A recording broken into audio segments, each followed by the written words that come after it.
सीकर का लाल महेश मीणा शहीद हो गए हैं और लंपुआ गांव में उनका अंतिम संस्कार किया जाएगा। आतंकियों से मुठभेड़ के दौरान उन्हें गोलियां लग गई थी, जिसके बाद दिल्ली के एम्स में उनका इलाज चल रहा था, जहां पर उन्होंने अंतिम सांस ली और थोड़ी देर में उनका पार्थिव शरीर उनके गांव लंपुआ पहुंचेगा।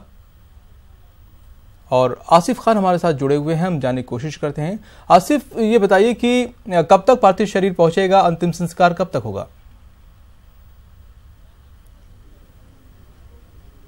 माजिद, जो सूचना हमारे पास है वो दिल्ली से चॉपर के अंदर पार्थिव देह शहीद की आएगी। हम इस समय उनके गांव से लगभग 8 से 9 किलोमीटर दूर हैं, जहां पर इस जगह को खाटू श्याम जी कहते हैं और ये हेलीपैड है। अगर आप मेरे सामने देख पा रहे हैं, यहाँ पर जो है वो शहीद की पार्थिव देह थोड़ी देर के अंदर पहुंचेगी और इसके बाद जो है वो जो गांव के नौजवान हैं उन्होंने उनको सम्मान देने के लिए काफ़ी सारे बाइकर्स यहाँ पर इकट्ठा हुए हैं और बाइक के ज़रिए जो है वो शहीद की पार्थिव देह के आगे उनके गांव तक जाएंगे और उसके बाद जो है वो ससम्मान उनकी जो है वो उनकी पार्थिव देह का अंतिम संस्कार जो है वो किया जाएगा। इस समय हेलीपैड पे उनके गांव लंपुआ के और खाटू श्याम जी के लोग इंतज़ार कर रहे हैं कि कब जो है वो जवान जो है उनकी पार्थिव देह हेलीकॉप्टर के जरिए यहाँ पर पहुँचेगी।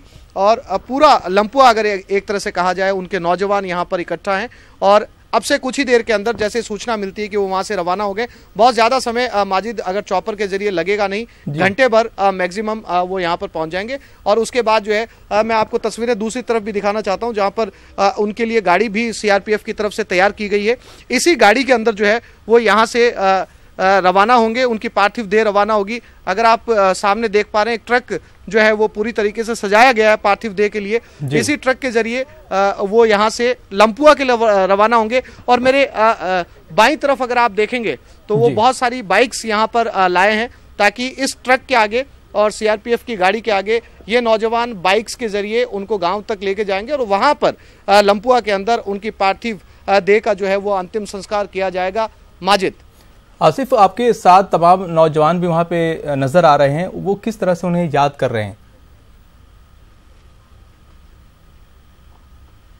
अभी जब हम उनके गांव में थे माजिद, तो उनके दोस्तों से, उनके रिश्तेदारों से हमारी बात हुई। बहुत ही सामाजिक सरोकार निभाने वाले वो जवान थे और उन्होंने ये कहा था कि अब से ठीक 2 महीने बाद वो जो है जयपुर उनका ट्रांसफ़र हो जाएगा और फिर उनका गांव आना जाना जो है वो ज़्यादा बढ़ जाएगा।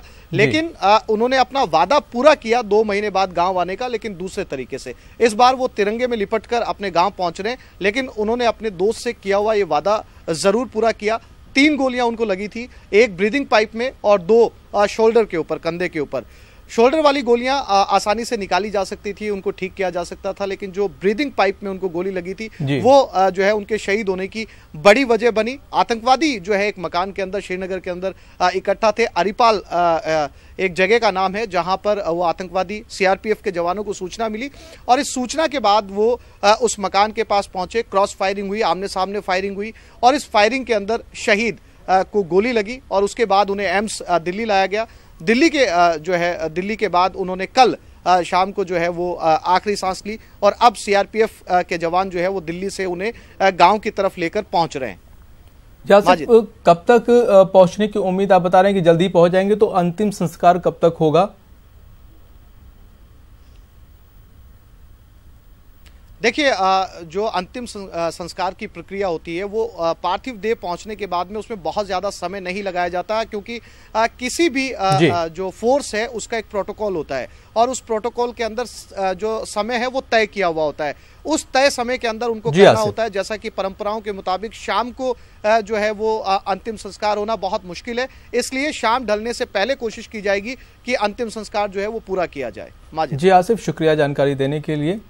तो बेहद दुखद क्षण है लंपुआ गांव के लिए, जहां पर महेश मीणा शहीद का जो है आज थोड़ी देर में उनका पार्थिव शरीर पहुंचेगा, उसके बाद उनका अंतिम संस्कार किया जाएगा और काफ़ी भावुक पल है इस गांव के लिए। और फिलहाल इस बुलेटिन में इतना ही, दीजिए इजाज़त, नमस्कार।